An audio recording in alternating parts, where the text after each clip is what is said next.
let's get to it. You want to do the proper introductions? Alrighty. Well, the next segment is brought to you guys by BoxSats, the app. Make sure you guys download the app. We have a lot of new stuff on there. And with that being said, we have our guest straight from Riverside. We have the one and only Daniel Twitch Franco.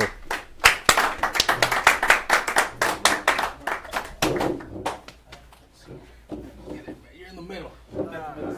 You're the sandwich, bro. Yeah, you're a sandwich with us, man. You gotta get into sandwich. Not a good idea. We're too big on So welcome, Daniel. How you doing? Doing good, man. Doing very good. I'm glad to see you here. I'm glad to see you. We saw each other out in the parade, but I'm glad you're out here. You know, you're doing, out here talking to the people. Do you want to say anything to the people right now before we get started? Thank you for everybody for their support. Everybody that believes in me. For everybody that's prayed for me to come back healthy, and I'm almost done with this recovery. Yeah, just one more surgery on Friday, and that'll be it. I should be good. Has it been a long recovery, man? Because you're bringing up the recovery. Oh yeah, yeah. What are we talking about, man? Let them know. I'm talking about physical therapy. I couldn't even lift my head. I was in a coma. Everything, man, everything. I got a piece of my head missing. That's why I gotta wear this helmet. It's been a lot. It's been tough. Not just for me, but for my girlfriend, for my family, for my father, my brothers, my sister. Everybody has gone through this with me, and it's been tough. We got through that. It made us stronger. All right, Daniel. Let's talk about. I want to celebrate you. Yeah. Tell me, when did you actually turn pro?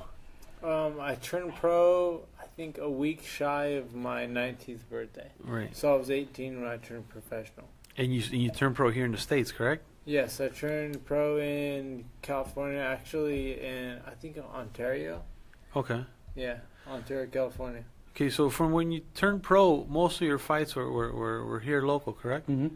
Yes, most of my fights were local. I fought on a few Thompson cards, and then I moved up to bash boxing and top rank out near Oxnard, and then eventually I got a contract with the Roc Nation, and then fought in Oakland where Andre Ward was fighting. Yeah, so that's when you started working under the Roc Nation banner. Yes. So you started with Roc Nation. You were what, like 10-0, right, or 9-0 or something like that? I think I was about 10-0. Yes. Okay, 10-0. So you go, because you had how many fights with them? 3, 4? No, you had more. I had probably about 6 or 7. Six, seven. Yeah. So, more than that. So you start fighting with them. You start fighting with Roc Nation. When was it when you actually got your first loss with them? My first loss was against Christopher Martin. That was, I think, in March of this year. He was a tough kid. Yeah, he's been there with 6 different world champions. He fought a bunch of championship fights, and I dropped him in the first round. Right. I thought he was going to be gone, but he's resilient and he was very well experienced. Okay, so that was your first loss. Then, yes. Was that the fight before you went to actual Mexico? Yes. Okay, Yeah, so on that, right after that, you went to Mexico. And it was fairly quickly, right? Yeah. April, March and April. No, it was March, and then was it April or was I it May? think it might have been very early May. Yeah. Okay. Or late April. I'm not sure. I gotta check in. Hey, you're getting a lot of love. I'm gonna tell you that a lot of people are praying for you. A lot of people are saying you look great. I know your sister's on there too. So I want to make sure you get all the positive vibes. So make sure you let them know that So everybody, family, we're gonna friends, keep on. We're gonna keep on going with the interview. Yeah. But don't hesitate. Keep on putting your comments. I know that we're gonna read them out for Daniel. So let's talk. So that Mexico fight, is it still associated with Roc Nation, or is it something that you went and did on your own? No, I did not do that on my own. Okay. I guess for me to fight for a title, they wanted me, USBA wanted me to be coming off a win. I couldn't go from a loss straight to a title fight. So they got me somebody that was like An opponent. 1-0, 2-0, something like that. Okay. It wouldn't get approved anywhere else. And so we fought in Mexico because I couldn't fight in California again because I got knocked out. So we went to Mexico. We did what we had to do and to set up the June fight. Right, because that's the thing with California. You can't take fights that quick. Yeah, what is this? After 90 days suspension? 90-day suspension before anything, and you went right after. So you go to Mexico, you fight your fight in Mexico, and that's when you come back, right? And that's when you got the loss. That's when the accident happened, right? Yes. Not But the you went up accident. no, Vegas. You in Vegas. It was a Vegas fight, right? With Haro? No, that was in Iowa. Iowa. Iowa, yeah. It's a very weird place to go fight. Yeah, I know. Why Iowa? No idea. So who's the main event there? We were the main event. And you were so Southern California kid fighting a main event out there with Jaro. From my understanding, he's a local kid too, no? Or Vegas, Jaro's, Seattle. No, Yeah, so I think Utah. Well, he was yeah, but born in he's a Utah, West but- Coast kid, But so yeah, he's in Seattle. yeah. So geographically, it made no sense for that fight to. Maybe that's where they sold the tickets. I don't know. I figured they had. Maybe the auditorium was cheap. I don't know. It could be. There's a lot of like I know Indian casinos are big on bringing fights, local fights, because they know that's what But liquor sells. So I'm gonna tell you guys something. I mean, Daniel has a lot of local fan base, and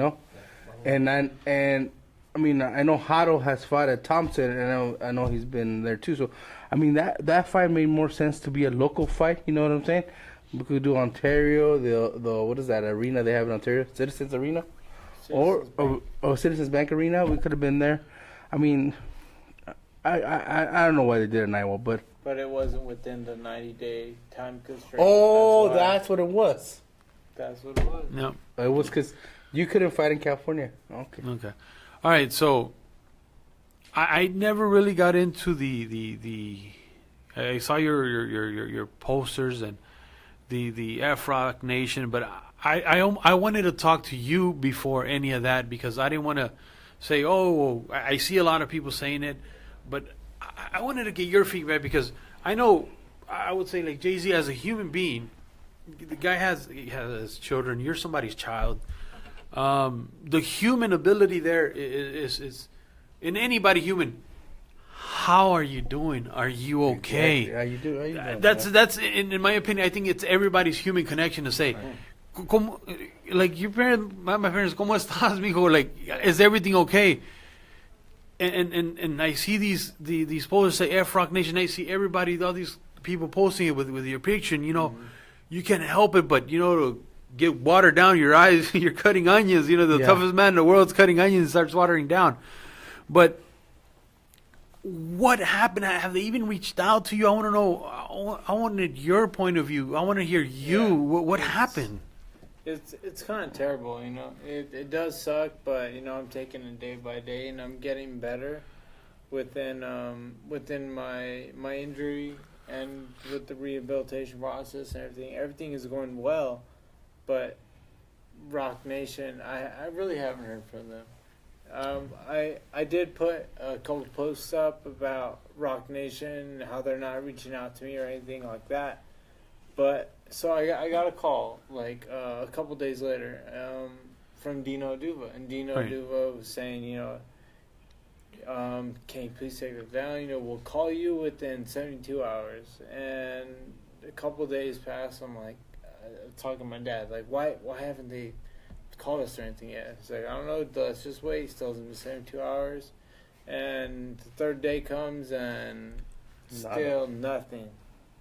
I was like, all right, we'll wait a week. And then nothing. Maybe Dino is busy or something, at fights or whatever. But that week came and we just started blasting it everywhere, put it on all social media accounts, and that I haven't heard from them. Right. Yeah, again, that's my thing because, like I said, it's just it doesn't almost make sense for someone to be that heartless. So is it because, like you said, I don't know, maybe is it a legal thing that they don't want to contact you? I don't know. It's maybe they're prohibited. I'm trying to almost make an excuse. Why? I'm trying to understand more than not an excuse. Trying to understand. You can't be that much of a piece of I'm gonna be honest with you. It's like he says, it's a touchy situation. You know what I mean? And I think any boxing fan supports you. You know what I mean? Any boxing fan, prays for you. So I don't understand why, and I think that's what he's saying. Why somebody that was working with you wouldn't even give you a call? You know what I mean? No, I said this before, and I'll say it again. It's Roc Nation was part of my family. They were, my family has my back until everything else is gone, and they were part of my family. They're part of my boxing family. They're part of my people that support me, and after that loss, it just everything went out the window and they were gone. Franco, if you could tell something to Roc Nation right now, what would you tell them? Call me, Roc Nation. Call me. Specifically, who do you want? Duva call? Anybody from Roc Nation, or who do you want? Anybody. Joshua, Dino, Jay-Z, anybody. Wow.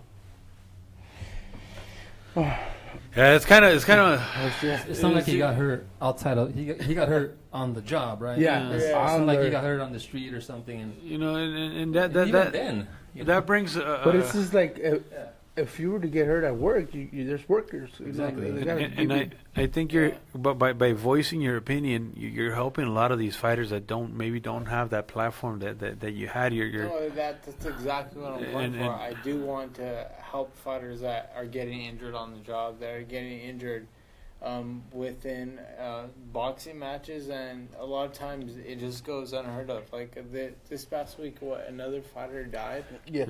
Yeah, because most fighters. Yeah, most of us see the glitz and glamour of okay, there's a fight this weekend on HBO, there's a fight on Showtime. Oh, so this fight happened on ESPN, but there's so many other fights that maybe don't get that media attention, and sometimes we've seen a lot of accidents happen, and we don't talk about them, so we don't bring them up to the light. And I think you're helping out with what I would consider your teammates. Maybe bring a light. Maybe whether it's better insurance or for all boxing. Or all boxing. is So family. And that's another question. How would that work? Because I know your medical bills have to be through the roof. Yeah. They're upwards of $200,000, and plus I still have one more surgery on Friday to get through. Really. and it's Friday, guys. So I mean, we gotta really appreciate Daniel for coming in, because he's got a surgery on Friday, man, and he's coming on the show. So a special thanks to you for coming on here. And Thank you for having me, man. And we'll be there for you. One other question I have, because this is bothering me. You're fighting under them. Are you still insured through them, or did you have to go outside of your area and say, you know what, I got to buy insurance for me now? No, my insurance was with my mother's company. She works with Coca-Cola. Okay. So thank God. I had good insurance, but it's still very, very pricey. The kind of surgery that I had to go through. And you still have to make an income to support yourself in that. I don't have a job. I don't have anything. My only job ever was boxing. So I don't know. I'm gonna go back to school. I want to do something. I want to start a foundation for boxers that gets TBIs, or any type of sport that gets TBI, and I want to help. I want to help everybody go through what I went through. And I think you're gonna do it. I think you're gonna make a foundation, and I think, honestly, you're gonna do something big in the sport. You know what I mean? We're gonna help you. We're gonna get to that. We're gonna help you do it, but we're also gonna help you on something else that we're gonna talk a little bit later about. But what I'm saying is, I really feel like everything you went through. You know what I mean? After the fight, everything you went through, it's for a reason. You know what I mean? After, Yeah. So I think you're gonna do something special for the sport. I think, like you said, you're gonna bring something. You're right now bringing a big spotlight on stuff that people don't really think about. Just sweep up under the rug.